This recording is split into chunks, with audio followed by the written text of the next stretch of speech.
Sidang lanjutan permohonan pra-peradilan ex-Mendikbudristek Nadiem Anwar Makarim kembali digelar hari ini.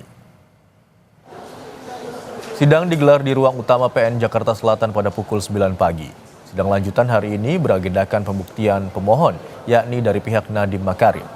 Sebelumnya, kuasa hukum Nadiem Makarim, Dodi S. Abdul Qadir, menjelaskan pihaknya akan menghadirkan ahli hukum pidana dan membawa 186 dokumen yang merupakan hasil keputusan selama Nadiem menjabat sebagai Mendikbudristek.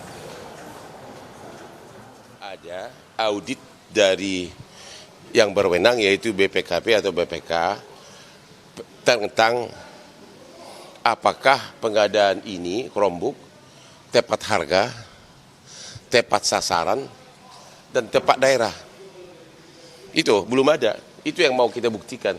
Karena tanpa itu gimana bisa menghitung kerugian negara? Ya kan? Benar nggak? Ya. Tanpa itu, misalnya dibilang tidak tepat sasaran, daerah ini tidak dicakup, 3T tidak dicakup. Sudah diaudit belum? Ya kan? Terus satu lagi, sampai sekarang yang pasti kan Nadiem itu tidak ada tuduhan uang masuk ke dia. Nggak ada.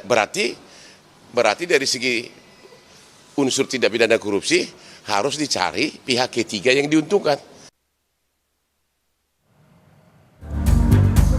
Sidang pra-peradilan mantan Menteri Pendidikan, Kebudayaan, Riset, dan Teknologi Mendikbudristek Nadiem Makarim kembali digelar di Pengadilan Negeri Jakarta Selatan Senin siang. Dalam persidangan, jaksa mengklaim gugatan Nadiem Makarim tak berdasar hukum. Jaksa mengungkap alat-alat bukti pendukung mulai dari berita acara saksi, analisis ahli, hingga bukti percakapan grup pesan singkat dan dokumen lainnya. Bukti yang dipaparkan merujuk pada penetapan Nadiem Makarim sebagai tersangka dugaan korupsi pengadaan Chromebook Mendikbudristek pada 2019 hingga 2022. Pendidikan Jasa Agung Muda Tindakan Khusus nomor Plik 67 garing F2 garing FD.2 garing 09 garing 2005 pada tanggal 4 September 2025 atas nama tersangka Nadiem Anwar Makarim adalah tidak sah dan tidak berdasar atas hukum.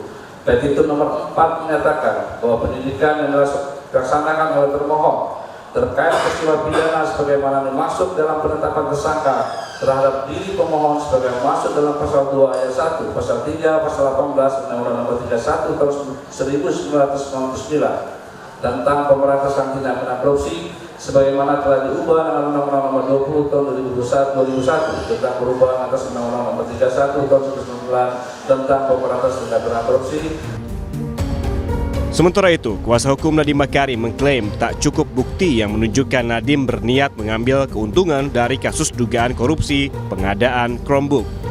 Penyidik nanti dapat menyampaikan ya dasar perbuatan apa, bukti-buktinya apa saja, ya, karena tadi sudah jelas dikatakan Nadiem tidak ada mens rea, ya, tidak pernah ada bukti mens rea, tidak pernah ada bukti Nadiem menerima uang atau benefit apapun, dan tidak pernah ada bukti bahwa Nadiem ya di dalam bukti permulaan yang menunjukkan bahwa Nadiem memang dari awal berkehendak untuk mengambil keuntungan dengan menetapkan aplikasi Chrome.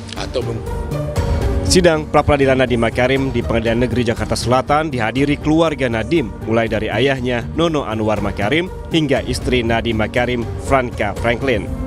Sidang diagendakan untuk mendengarkan jawaban dari Kejaksaan Agung, dilanjutkan dengan pengajuan replik dan duplik. Tim Liputan, Kompas TV.